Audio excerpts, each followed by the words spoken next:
Tech workers are asked, how'd you like your old job back at half pay and no benefits?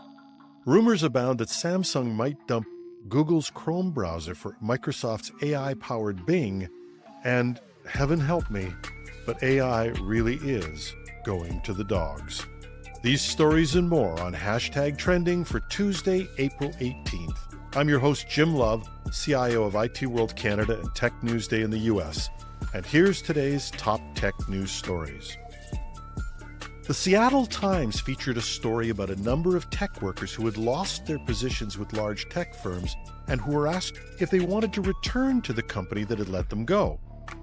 In the rush to meet the number of layoffs, it appears that although few companies did the savage cuts that Elon Musk did at Twitter, in other companies they may have discovered that they lost some key resources in their zeal to cut costs. So, they're back recruiting talent, but there's a catch. When the recruiters called, they were offered contract positions, not full-time positions, and they were also offered lower salaries and sometimes no benefits.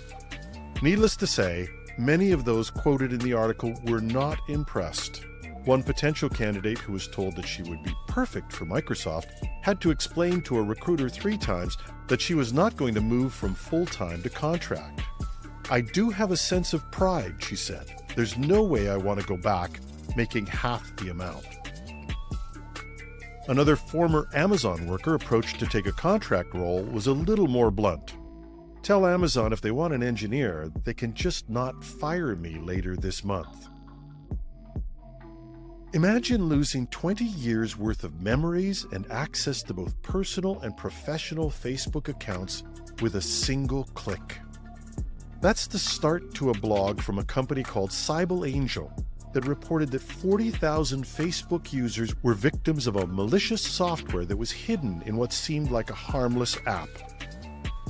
The tool was a fake ChatGPT app which managed to steal credentials, bypass even two-factor authentication, and ultimately take control of their Facebook accounts. Users were locked out of their accounts, and some are reported to have lost many of their key memories. The culprit appears to be either a Windows or Chrome extension that impersonated this ChatGPT app, but was subsequently removed from the Chrome store, unfortunately, after thousands had already downloaded it. Well, many of our listeners are tech professionals. We should all spread the word that in a gold rush like the current AI market, there are going to be clever and technically competent hackers who will exploit our enthusiasm to try out this new thing. But it's absolutely critical that everyone take a moment and ask themselves, how can I be sure this is not hiding malicious software? And what would I do if I lost my passwords or my data? And if you don't know the answer to those questions, ask yourself one more. Is being first to use a new app worth the risk? In another high-profile cyber risk, Google released an emergency update to Chrome to address a high-severity bug. Google's Chrome browser is used by billions of people worldwide, so a high-severity zero-day exploit is a big deal. The vulnerability, according to a security blog, The Register, can be leveraged to run arbitrary code in your browser. Google notes on their Chrome Releases blog that they are aware that an exploit for this vulnerability exists in the wild. And other than that, they're not releasing details about the threat, stating, access to bug details and links may be kept restricted until a majority of users are updated with a fix. We will also retain restrictions if the bug exists on third-party libraries that other projects similarly depend on, but haven't yet fixed. But despite their silence with the severity and the existence of at least one known exploiter, it's critical that users update Google Chrome to the latest version immediately. And while we're talking about Google, there have been multiple reports that Google has put its new AI-enhanced search capability into high gear with a new project codenamed Magi. The impetus for this, according to a report in the New York Times, is that reportedly, Google learned that smartphone giant Samsung was considering ditching Google in favor of rival Bing as the default search engine on its phones. Samsung is one of the biggest smartphone manufacturers, and its search contract with Google is estimated to be worth $3 billion annually. Alphabet, Google's parent, saw its shares drop by as much as 4% on Monday when the story about Samsung first surfaced. Listeners might also remember that Google lost about $100 billion in share value last February when its new chatbot Bard made a mistake during a promotional video event. And if that's not enough of a threat, Google also has a deal with Apple, also up for renewal this year, and that's worth an additional $20 billion.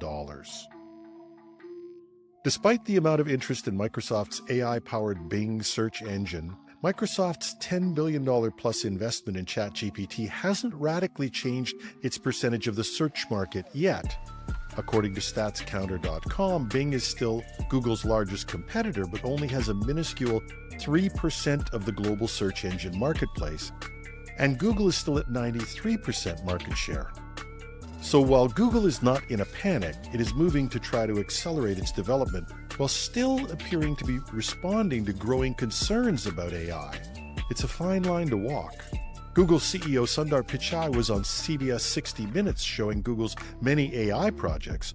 60 Minutes interviewer Scott Pelley, after seeing these projects, noted he was speechless. But Pelley also expressed what has come to be a common concern when he said, "Competitive pressure among giants like Google and startups you've never heard of is propelling humanity into the future, ready or not."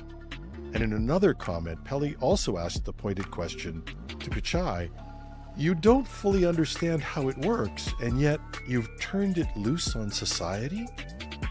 Google's CEO made his best attempts through the interview to project optimism about society's ability to control AI, but his response to Pelley's comment may not have hit the reassuring note he might have hoped for.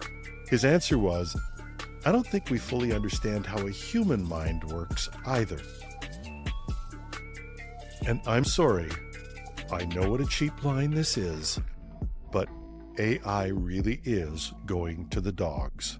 A new smart AI-enabled device hit the market. It's called Companion, and it dispenses treats and provides your dog with all-day scheduled and on-demand engagement with games, behavioral programs, and training. Says my dog, "You had me at treats." According to Companion, the device uses AI hardware, machine learning, and best-in-class positive reinforcement techniques. It will play commands using the owner's voice to teach obedience. It will even monitor your dog's health, looking for any subtle behavior that might indicate pain, anxiety, or stress. And you too can have this chat bot for your dog for a mere $49 a month. But you'll have to sit and stay until May 2024 when this new treat gets dispensed, if you're good. That's the top tech news for today. #Trending goes to air 5 days a week with the daily tech news, and we have a special weekend edition where we do an in-depth interview with an expert on some tech development that's making the news. Follow us on Apple, Google, Spotify, or wherever you get your podcasts. Links to all the stories we've covered can be found in the text edition of this podcast at itworldcanada.com/podcasts.